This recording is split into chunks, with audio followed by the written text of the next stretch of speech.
Good morning on Instagram. Good morning on Facebook. So I get this question a lot, and I realize the title is a little bit extreme. Most of us don't have haters. We just have people that either disagree with homeschooling or they question it constantly. Or the people who are just kind of like, I don't really know why you're doing that. Like, when are you going to put your kids in real school? Drop me a 1 if you've ever had anyone question the fact that you're homeschooling, or they do it in a way that's not really questioning you, but it is. They kind of quiz your kids. They find out your kids are homeschooled and they start asking them questions that if you told them your kid went to public school or even the local Christian school, they probably wouldn't ask them. Like, can you read this sentence for me? And, what's 5 times 5? Oh, you're in 2nd grade? Do you know what this is? Like, they start kind of questioning. So again, I realize the title is a little bit extreme, but these are just 3 ways that I have found that help really well in dealing with the difficult people when it comes to your choice as a parent to homeschool. I do want to kind of tell you my story and how we started homeschooling, because I was very anti-homeschooling until I started homeschooling. And the reason why, just give you a little bit of background. So my husband went to a Christian school growing up, a very small Christian school. Didn't really know many homeschoolers, and I think the ones that he did, it didn't necessarily maybe give homeschool the best name. I grew up going to a public school. I did know a lot of homeschoolers, but we were in a very, very small community, and the homeschool kids that I knew, their parents were doing it because they felt like it was the only choice. We didn't have a Christian school. The public school was not the best. I will say I loved my teachers. I still have teachers that I keep in contact with. Like, I did not have a bad experience in public school, but I guess I also didn't have anything to compare it to. So there's that. But having said that, that was, our experience with homeschooling is we knew kids that were homeschooled that either didn't give it a great name or they openly, like my youth group was homeschooled. Their parents worked, most of them, I think all of them, their parents worked full-time. So they kind of got schooled through video, which I'm not a huge fan of. And every one of them, at least growing up, now looking back, they may not say that, but at least growing up, like when I knew them, so I was 7th to 8th grade, they were usually a little bit older, they hated it. They hated being homeschooled. They all wanted to go to school. And so just growing up, I thought you only homeschooled if you were really trying to shelter your kids, like so super ultra religious. You didn't have any other options, like missionaries on mission fields would homeschool because they didn't have any schools in their area. Or you were poor. You wanted to send your kid to a private school. You didn't like public school, but you didn't have the money, so you homeschooled them. That was my assumption around homeschooling. So that was not anything that was on my radar. I was absolutely not going to homeschool my daughter. And I do purposely have notes here because, but one thing that I know a lot of people, at least in my community, the reason they homeschooled was to shelter their kids. Now, I'm going to tell you, I think unless you lock your kids in a basement, that you, even as homeschoolers, like they're going to be exposed to things. I think as a homeschool parent, you can prolong the innocence. That's one thing I really love about homeschooling. And I like the fact that you can operate with the rule of first mention, or the law of first mention rather, meaning we can kind of control the narrative and we can be the first one to expose them to things and have those conversations and show them what the Bible says about certain things before their friends at school introduce it to them.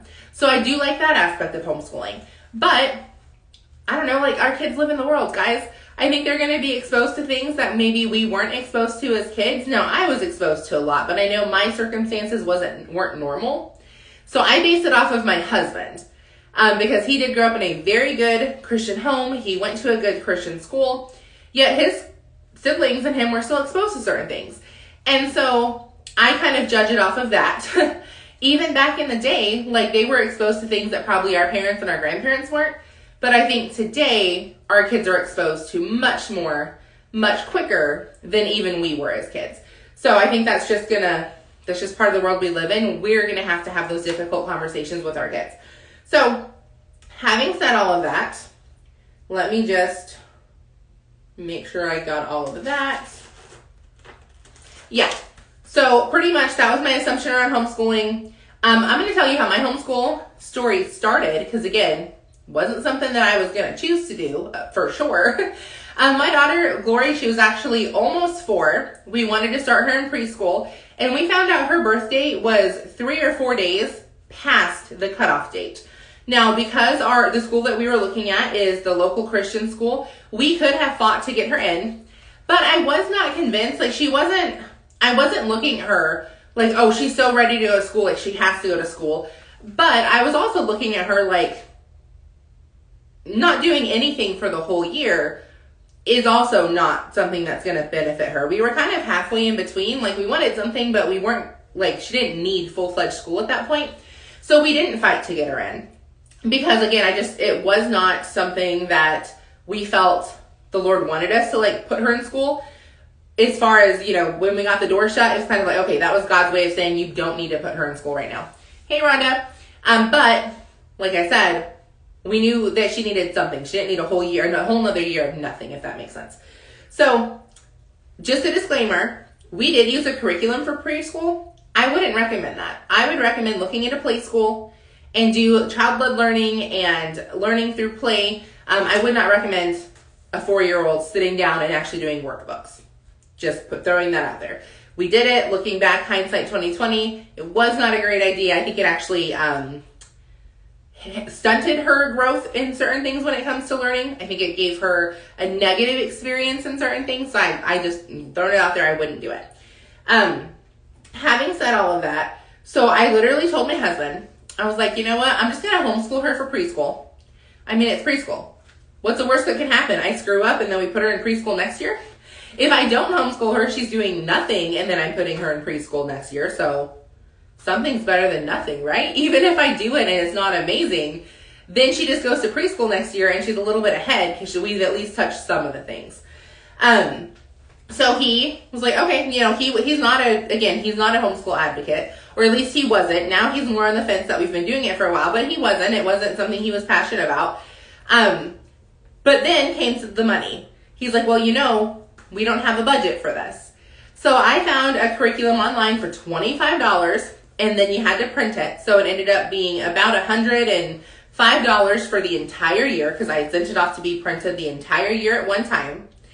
And that was it. We kept it very, very minimal because we didn't have any extra money to be doing all the homeschool things. So, leads me into my first point when you're dealing with the homeschool haters, as we're going to call it, is have a why. When people ask you why you homeschool, have an answer. And this might be something that my why started because that was our only option. The option was homeschooling. Now, my daughter's about to finish 2nd grade. So if people came to me and asked me why I'm homeschooling now, my answer would not be, well, it's because it was our only option. We have an amazing Christian school that several of my friends teach at. It actually is hooked onto our church, like our church runs it. So absolutely I could send her to school now. We're actually in one of the best school districts for our state. So again, I could send her to public school if I wanted to. So just because we started it in preschool wouldn't really be a good why for keeping it going. Does that make sense? Like, that would not be sufficient, I guess, when people ask why I started, or why I'm homeschooling. Well, I started that way, so I guess I'm just going to keep doing it. Because we do have other options. Most people, when they look at my family, because we are a ministry family, if they don't know us, they automatically assume we either homeschool because we wanted to have a Bible-based school, which we do. I mean, we do Bible classes and stuff. However, my daughter goes to school goes to church 3 times a week. She knows more Bible than a lot of adults do. I don't need to homeschool her to have her, learn Bible. She already gets that because we have really good connections that we plug her into. The other one is that we want to shelter her from everything. Again, I already explained to you why that's not a smart reason to homeschool. Our kids are going to be exposed to things, period, unless we lock them in a basement, which, I'm not doing. So yeah, those are usually the 2 things that people kind of assume the reason that we're homeschooling, and actually neither one of those are true. We homeschool because we like the freedom, plain and simple. When we homeschooled that first year, and we did a little bit of traveling, and when we went and did little free field trips, but like the library would have little things going on, or we have a play center that would have like a homeschool day, and it was $6. So like I would scrape up the cash to do that. And I would notice how many less kids there were and how much more my daughter got to do because there weren't lines and there weren't 25 kids trying to get the teacher's attention. I was like, okay, I like this. So here, because remember, back up a little bit because we didn't have the money to homeschool. Oh, my internet might be going in and out. If it does, sorry guys, you'll have to catch the replay. We didn't really have the money to homeschool. At this point, I was already working from home because what I didn't tell you in my story is 6 years ago from now, so I don't know, 2-ish years from the time I started homeschooling, prior, I already had a good job. I walked away from my career to be a paid stay-at-home mom. That wasn't something that was easy, but what had happened is I had my daughter, we were dropping her off at daycare. 6 months in, I was still hating it. First few weeks, I get it, I'm gonna cry, I'm a new mom, I have emotions. Like, we just chalked it up to hormones. It is what it is. It's not a big deal. We all, new mom hormones, they're kind of crazy. 6 months in, I still hated it. I cried every day when I dropped her off. And I knew that was not God's plan for our family. I had a friend from school who was making $6,000 a month from Facebook. And I kind of looked at that like, okay, if she can do it, I can do it. I mean, there's nothing special about her that I can't do. It just comes down to work ethic. If you want to work, you can make the money. So I went ahead and started doing that. It took me about a year to replace my full-time income, and I became a paid stay-at-home mom. I took my daughter out of daycare, and that was about the time, give or take a few months, that we decided to homeschool for preschool. And that was the talk that my husband and I had about, like, we don't really have a budget for this. Like, yes, I replaced my income, but all that does is replace the money that was already there. It's just coming from a different place. Coming from social media instead of coming from, leaving and being gone for 12 hours a day. So that is when I kind of pivoted. I was like, okay, I need to get serious about this and actually make a decent amount of money so that way we do have the extra money for all of the fun homeschool things. Because about 6 months into homeschooling, I fell in love with it. I fell in love with the freedom. I fell in love with the opportunities that opened up to my daughter that she wouldn't have if she was in school 5 days a week. But I did not want to be scraping together Pinterest sheets all the time. And there's nothing wrong with it. If that's what you want to do, do it. I didn't have the time. Like, I physically did not have the time to be putting the hours in to be finding all the free things every week. So that's when I decided, okay, I'm going to put in a little extra work, make the extra money, because I wanted to do the fun field trips. I wanted to do all the curriculum. I wanted to be able to do the fun science experiment boxes and art project boxes and all the fun things that you get to do if you have the money and to basically buy the resources. So I went ahead and took the leap of faith and said, okay, I'm all in. I'll go ahead and do that. And then, like I said, when we found the freedom side of homeschooling, that became my why. So now when people ask me, why do you homeschool? I like the freedom. I like the freedom to be able to travel at leisure. When my husband goes out of town for work, I already had the freedom. I work from my phone. I can travel whenever I want. I can sleep in if I want to. I can go hang out at the pool if I want to. I love it. And I wanted the same thing for my daughter. I wanted her to experience life on a larger scale than most kids ever get to experience it. So we have the freedom. In a couple of weeks, we're going to go spend a week at the pool because my husband's traveling for work, so we're going to go with him. Yes, we'll still do school. I do year-round learning because I don't like taking 2 months in the beginning to review everything from the year before, and I like teaching. I enjoy it. I like the fact that we have the freedom to do one-on-one learning. I like the fact that we have the freedom. Now, obviously, if you have a bigger family, it's not one-on-one, but 5 or 6 on one is still better than 25 on one, which is what it was when I was in the school system. I like the fact that we can do child-led learning. Right now in science, we're talking about habitats, so we decided to go ahead and do a whole unit study on the Arctic because my daughter loves the animals that come on the Arctic spot, or whatever, the Arctic habitat, that's the way you say it. And so we decided, okay, we're just going to do a unit study on it. It'll be fun. So having said all of that, number one is just have a why. Have a strong why that you can tell somebody, hey, this is why I am passionate about homeschooling.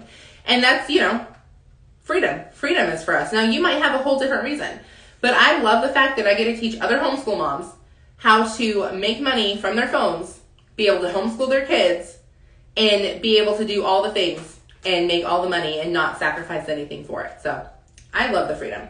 Number 2, in dealing with the homeschool haters, is you need to educate yourself. I know that's not a popular opinion in homeschooling. I hear it all the time. Well, God gave you those kids, so you're the only one that can teach them the best. There's truth in that. There's also truth in if I homegrew, whatever, all my own food, that we would be much healthier than if I bought it at the supermarket. And God gave me 2 hands. So theoretically, right, I should be homegrowing my own food. Here's the problem. I'm not home growing anything because I don't have the skill set to do it. Just because God gave you kids doesn't mean you don't need to go out and get the skill set to teach them if that's what you choose to do. What's up, babe? Can I watch on the tablet right now? Yep, go play. She's done with her morning school, so naturally the first question is, can I watch? No, you cannot, but thanks for asking. So educate yourself. And I'm not saying go to school. Now, I will say I did not have as many haters because I do have a teaching degree. I went to school to be a teacher. I graduated at the top of my class. I love teaching. I only left that profession because I found out, at least in my school district, it was a lot more about the policies and procedures than it was the kids. And I wasn't okay with that. So I started teaching in other avenues in the community. And then my paid job was a marketing job. And I liked it and it was fun. But I didn't like dropping my daughter off at daycare all the time. So that's when we pivoted to doing the online thing. And I get to teach in this space. So it's kind of the best of both worlds for me. But I'm not saying you have to go get a teaching degree. There's free YouTube, everything out there. There's podcasts, there's books. Even on my channel, you can go up to the link in my bio on Instagram, and I have a video explaining how to decide what your child's learning style. I'm super smart, guys. What your child's learning style is, and then also what your teaching style is. And I'll tell you what, when people start questioning you and you start explaining to them the difference between a kinesthetic learner and a visual learner or an auditory learner or a textbook learner, they shut up real quick because you usually know more than they do about it. They're asking you why you homeschool, and you're like, hey, I'm knowledgeable about this. I understand what I'm doing. I'm taking the time to hone in on that skill set. That's why I'm homeschooling, and that's why you have no business to question me for it. So I would highly recommend educating yourself through free resources. Again, you don't need to go get a teaching degree. I'll tell you a lot of what I've learned and a lot of what makes me a really good teacher, and I'm not saying that about myself. Dozens of other parents have told me that I've taught their kids that I'm one of the best teachers that their kids have had. I've learned it in the classroom. I didn't even learn it from school. Yes, I enjoyed college. Yes, I feel like I learned a lot while I was there, but majority of like the real good stuff, I learned inside the class. One thing when it comes to free resources is asking questions to people who've already done it. I can tell you, these are a few of the questions and a few of the topics I get questions on pretty much on the daily. I get questions on how to teach your kid how to read, because we just have gone through that. I get questions on how to juggle home and work balance when you're working full-time and trying to homeschool. I get lots of questions on time management. I get lots of questions on math when it comes to teaching your kids double digits, because again, that's what we just went through. And people see that. People see me answering those questions in a public space, and what they don't see is the behind the scenes when I'm the one asking the questions. I have 4 or 5 moms that have been there, done that, and they're a few years ahead of glory that I go to for those questions like that. Because now we're in new spaces. Now we're about to start learning multiplication. I've never done that. If someone comes to me with a multiplication question, I usually will send them to somebody else and be like, hey, I haven't done that yet, but here's so-and-so, or here's a book, or I just heard this really cool podcast on whatever subject you're asking about. I think this would help you, because I don't know all the answers. Pride is one of the things that will take you out of the homeschool game, or you'll stay in because you're prideful, but it'll highly, highly, highly hinder your kids. Now, here's one thing. If you have a large family, obviously I have 1 kid. The most kids I've schooled consistently is 5, and they weren't my own kids. And this was a lot of during the e-learning 2020 spell. I homeschooled a lot of other people's kids because they worked and I didn't. So it was just my way to kind of give back to the community. I loved it. There are pros and cons to it, but I'll tell you, having good classroom management skills was a huge key, and that I did learn in college. So if you have a lot of kids, I would go to YouTube and learn some classroom management skills that teachers implement in their classrooms. That is something that you should learn as a mom of multiple kids. I have a friend who homeschools 10 kids. Her oldest one's a senior. Her youngest one's in preschool. I'm not going to lie to you. I don't think I could do that. I think God gave me the amount of kids he gave me for a reason. And she has the patience and the grace to do it. But she also has really good classroom management skills. And I'm like, oh, sometimes I see stuff that she's doing, or we'll have a conversation and she'll tell me some of the stuff she's doing. And I'm like, girl, like I learned that in college when I was, teaching 25 and 30 kids. Like, it's cool to see some of the same things that we learned in a traditional classroom be implemented in homeschooling with the larger families. And a thing just to throw in there also is time management. If you're someone and you're like, I'm not good at time management, again, it's a skill. Time management is a skill anyone can learn. Free resources out there, check into some of them, and just whatever skill that you feel like you're lacking in, go brush up on it. And I do the same thing, guys. I take time management classes. I take not so much classroom management, but I do classroom organization because that's something I feel like I can always get better in. I absolutely ask all the questions. I'm constantly learning better ways to connect with my child when it comes to having those one-on-one conversations about the Bible, because she's at the age now where she questions everything. So just constantly be a student. And when people see that, and they're going to see it because it's going to kind of overflow in everything that you do, they're not going to question, because they're going to have the confidence in the fact that you are taking the extra steps to learn how to teach your kids better. So number 1 is just have a why. Number 2 is educate yourselves. And number 3 is don't argue. Now, on the internet, it's a lot easier. You just ignore the comments or block the person if they're actually being nasty versus just arguing. And I know, like I said, I was blessed not to have very many haters in the beginning, for the simple fact that most of the people in our circle, like that knew me in real life, they already knew my background. I was somebody who had taught multiple times in different places. So me teaching my own kid wasn't like that outside of the box. However, now as she's getting a little older, I do get questions of, oh, well, when she goes to high school, are you going to put her in real school? And I'm like, well, this is real school, so no. I will say, though, another disclaimer, I'm very careful not to say never. Not to other people, not to my daughter. I don't want to demonize school to my daughter, because what happens if, God forbid, something happens to my health and I physically cannot homeschool her anymore? You sure as heck better bet her dad ain't doing it. Not because he wouldn't want to, but he has no desire to. He has no passion around teaching. It would be a disservice. She would need to go to school. What happens if, again, God forbid, our finances completely crumble? Now, we have plan A, B, and C, so hopefully not, but we don't know that at the end of the day. So hey Lori, I am very, very careful to not demonize school to her. I'm very careful not to use the word never. I don't plan on ever putting her in school, but that's 100% going to be up to God.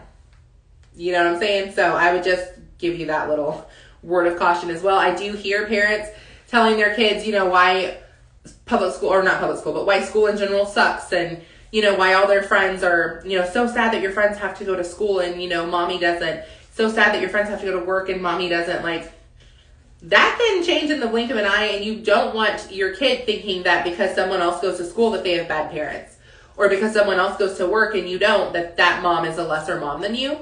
Guess what? If that ever happens to you, your kid automatically thinks you're a bad mom. Not something I want to put myself into. But here is a very non-combative way to squash the arguers. Now, I'm a type A personality, y'all. I'll just tell people, yep, it is what it is. Like, change the subject. I'm not going to sit and argue with you about it. But I know not everyone is going to do that. So here's 3 things that you can say. You can say, oh, I'll definitely look into that. If someone says, oh, you know what? I see that you're doing this. You should do this. Your kid would do so much better. Oh, I'll definitely look into that. They shut up real quick. You're basically agreeing with them. Another one is, oh, that seems neat. Do you have a website I can check out? Again, You're basically agreeing with them. You're just very much, okay, I'll check it out. And the last one is, oh, I've never heard of that before. I'll look into it. Do you have a link? Now, if you know me in real life, and I've never told you this, I promise you it's not because I think you're an arguer. I'm a green personality. I like details. I do like to look into things. I can honestly say, I can't think of one person in my real life circles that is an arguer. Now, I've had several people online that I've used those lines on, and it does shut them up real quick. But I'm just saying, if you're my friend and I've ever used that on you, it's not because I think you're an arguer, it's because I probably think whatever you're talking about actually is neat.